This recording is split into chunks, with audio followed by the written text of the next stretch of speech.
Hey friends, we got to be careful investing in NFTs, but we also should be really excited. Let's tackle both sides of this issue.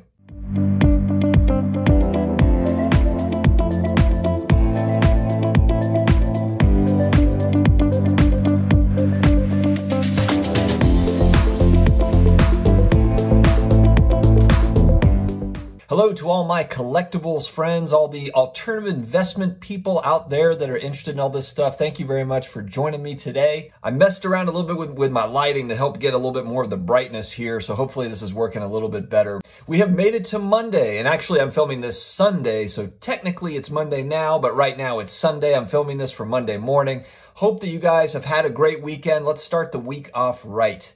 If you are new here, please hit that subscribe button. The notification bell is right there. You know you want to click it. We come out with daily videos all about collectibles, alternative investments, personal finance, all wrapped into one. We talk a lot about sports cards, a lot of collectibles, all the fun stuff that maybe your friends, family don't want to talk about all the time. That's what we're here for. That's what this community is for.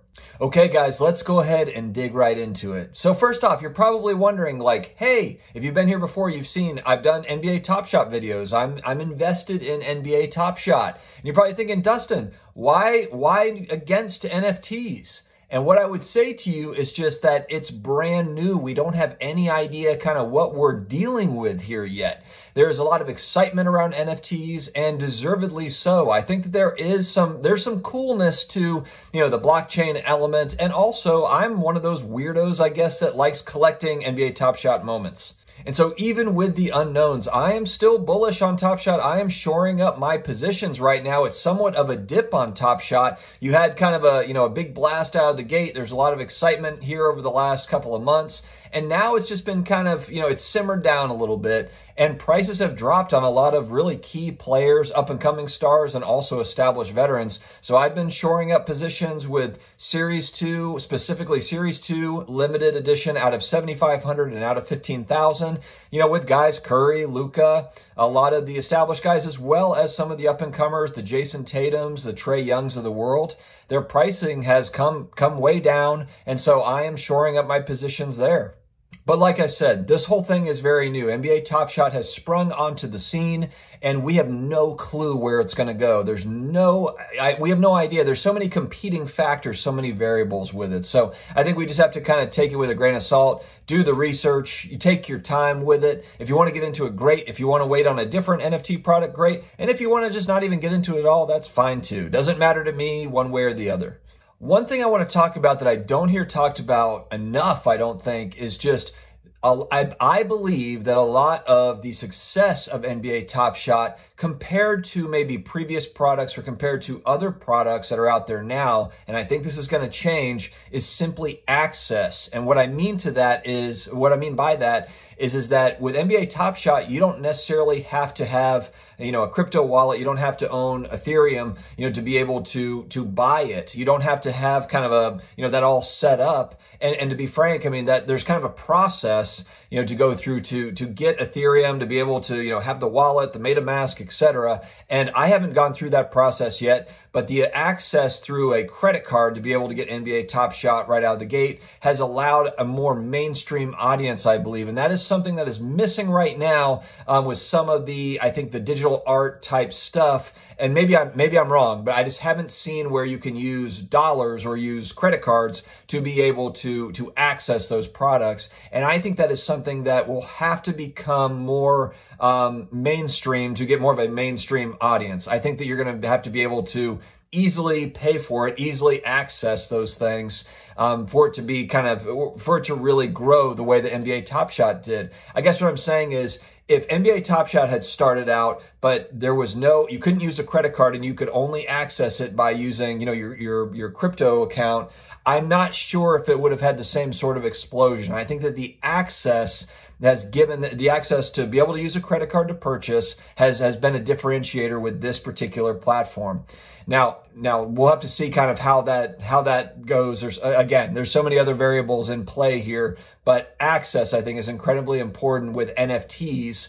And so that's something where new products coming out, are they going to be able to give access, to people to get them right out of the gate? Will they be easy to purchase, in other words? Now, here's the reason why we have to be very, very careful moving forward, in my opinion, and why I'm being very careful, frankly, is because I think that NFTs are, the next thing. And I think that every brand, every athlete, every band, everybody is going to jump on the NFT bandwagon. I think that we're going to see NFTs coming out of everywhere. Everything is going to be NFTs, and it's going to be kind of like, everyone's going to be, throwing money in different directions, hoping that something sticks. And, that's kind of it's tough. Warren Buffett actually used a really good analogy with, he talks a lot about the airline industry. And you can use this analogy with a lot of different kind of burgeoning industries that are coming up. And he talks about when the airline industry, commercial airlines, when that became very popular and people were using commercial airlines to travel, there was 100 airline companies that are out there. There's tons of them. And so he was trying to figure out, decades ago, which ones do I invest in? And he couldn't figure it out. So he just waited. And this is kind of a Warren Buffett, game plan, a strategy that he utilizes is when you have a new market and he doesn't know who the winners are going to be in that market, he just sits back and waits. He waits for the competition to happen, and then the winners come out of that market. And that's where he ends up, putting his money into. If you look at even just, Berkshire Hathaway's largest holding is one stock. 49% of Berkshire Hathaway is in Apple. And that just happened over the last few years. So you think like Apple's been kind of making moves here for a while now. That's not a new company. And Berkshire Hathaway, Warren Buffett, they just got in a couple years ago. The same with Amazon. Amazon is a company they just moved and picked up big positions a couple of years ago in Amazon. Why is that? Because Amazon over the last couple of years has really kind of established themselves as the leader in online retail. They control that space. They are number one in that space. And so that's the whole point. With NFTs, it's probably not a whole lot different in the sense that, Rob Gronkowski just announced that he's got NFTs coming. Logan Paul, I saw some video. Logan Paul made $1 million in 30 minutes with limited edition NFTs. There's going to be more and more of this. You don't think that people are paying attention? Any sort of, influencer or athlete or band, or, if you have a big platform, a celebrity, you're probably looking at this as like, holy smokes, how fast can we get our NFTs up? I think that that's going to be a thing. So I think that over the next, 6 months, 12 months, 18 months, 2 years, you're going to be hearing and seeing a lot of this. And it's really going to be a function of, who's going to make it out of it? What's going to make sense moving forward? What's it going to look like 5 years, 10 years down the line? There's going to be a lot of projects that fail. You see Gary Vaynerchuk, Gary V, talks a lot about NFTs. He's big on NFTs, but he has said 98, 99% of these projects are probably going to fail. And like I've said this in other videos, he's kind of hedging against the excitement because it is true. There's a lot of excitement behind this. It's obviously got legs. NBA Top Shot having $300 million of sales in a matter of a few months tells you that there is demand. The consumer has spoken and the demand is there for NFTs. Now it's just a matter of which projects are going to make it out, which projects are going to be the ones that are there in 5 years, 10 years, 20 years. How is it going to evolve? There's so many question marks. So it's a fun, new, exciting industry. It's coming up, and it's probably here to stay to some degree. The digital world cannot really be denied. We are living in a digital world. It's only moving in that direction. So there's a lot of excitement. And I think the takeaway is be excited. I think there's nothing wrong with being excited about it. It is exciting.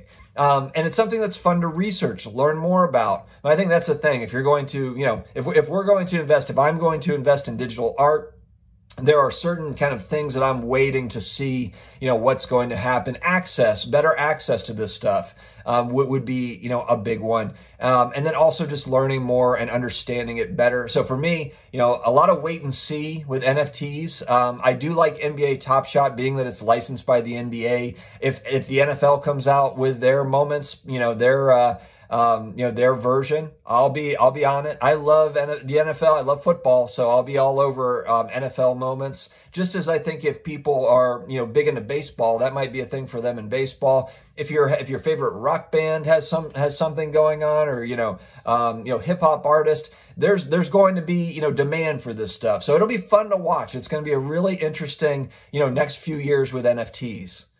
I think that it's normal for people to take kind of a pessimistic viewpoint, especially for new types of industries or collectibles or whatever it is, but not even for new collectibles. For anything, people take a negative viewpoint of, well, you know, that's going to go down at some point. Oh, well, you know, it's probably going to crash at some point.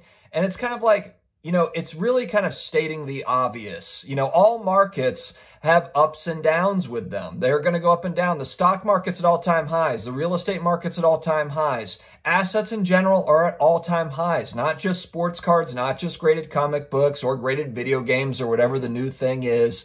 It's all at all-time highs. There's various factors. We talk about the government printing money is a part of that. There's many different factors that play into why that is happening. But you know, I just hear a lot of that, and it's kind of like, we get it. You know, I mean, it's kind of just, it's like you want to be right that a market's going to go down. It's like, well, yeah, of course you're going to be right. Whether it's a year from now or 5 years from now or 50 years from now, you're going to be able to say, yes, I told you those prices couldn't go up forever. And it's kind of like, thank you, but we get it. We understand that.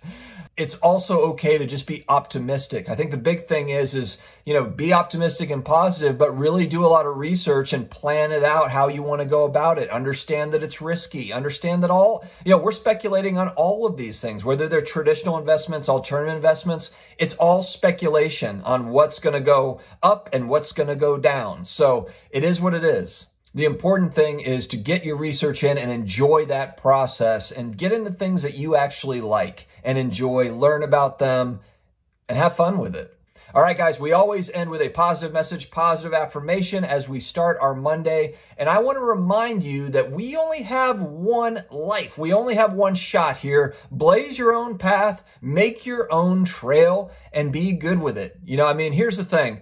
Regardless of what anybody says or thinks or whatever affirmations that you might need or might not need, it's all really irrelevant. You get one shot here and that is it. So any sorts of doubts that you have, or if anyone thinks that your idea is dumb or they think your idea is great, the only thing that matters is how you feel about it and how are you going to execute it. Does it make you happy? All of those things are what matters because you only get one chance. This is becoming more and more of a reality to me as I'm about to turn 40. This is my midlife crisis talking, y'all. So make sure to make the most of this time. It's a great time. And I think that we have to just be thankful for the time that we have. Be grateful, you know, for what we have here. There's so much good going on in the world. It's not all bad. It's not all, you know, horrible, and not everybody is a crook. And, you know, there's so many good people and good things. And if you focus on those things, I try to focus on those things, and I'm a lot happier for it, frankly. So, guys, have an amazing Monday. Have an amazing week ahead. Stay together, stay healthy, and we will see you again tomorrow. Take care.